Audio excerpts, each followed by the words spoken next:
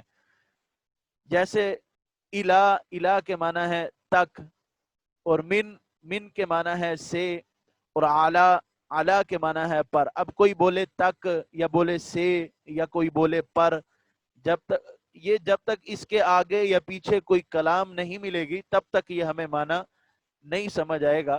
الہ یہ عربی کا لفظ ہے جس کو انتہا کے لیے استعمال کیا جاتا ہے، اور من کا معنی سے، یعنی اس کو ابتدا کے لیے استعمال کیا جاتا ہے، اور اعلی یعنی کسی چیز کے اوپر، یہ پر کے معنی میں استعمال ہوتا ہے۔ اب یہ سمجھنا چاہیے کہ جب تک یہ کلمے جو کہ ایک بات میں ہوتے ہیں اگر صحیح نہ ہو تو بات کیسے صحیح ہو سکتی ہے؟ ان کلمات کو علیحدہ علیحدہ صحیح بنانے کے کچھ قاعدے ہیں۔ اس علم کا نام علم صرف ہے۔ علم صرف کیا ہے؟ یعنی ہم یہ تمرین الصرف پڑھ رہے ہیں۔ تمرین کا تو میں نے آپ کو ابتدا میں ہی بتایا کہ یہ مشق کو بولتے ہیں، اور صرف کیا ہے وہ میں نے اس لیے نہیں بتایا تھا شروع میں کیونکہ اس کی تعریف ہم نے پڑھنی ہے تو وہ آ گئی ہے۔ اب علم الصرف کیا ہے؟ وہ علم ہے جس میں کلموں کو بنانے اور ان میں تغیر کرنے کا طریقہ بیان کیا جائے۔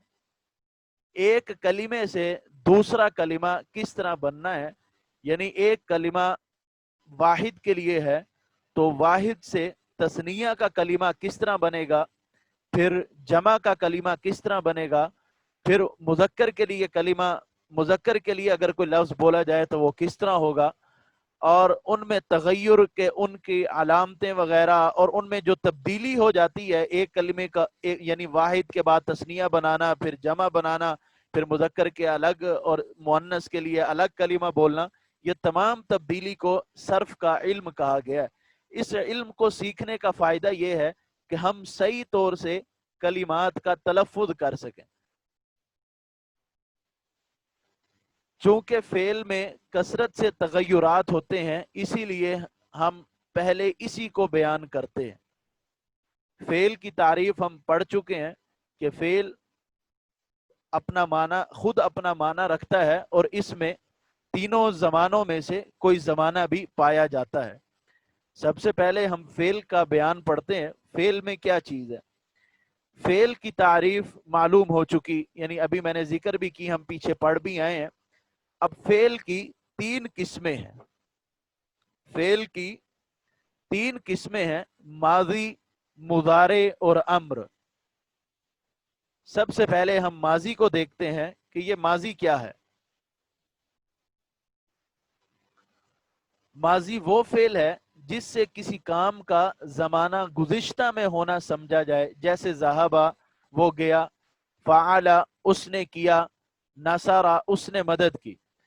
ماضی کی ابھی پہلے بھی میں نے وضاحت کی ہے تھوڑی سی، تو اب یہ اس کا محل ہے، یعنی جہاں پہ تعریف اس کی کرنا زیادہ موزوں ہے۔ یعنی وہ فعل ہے جس سے کسی کام کا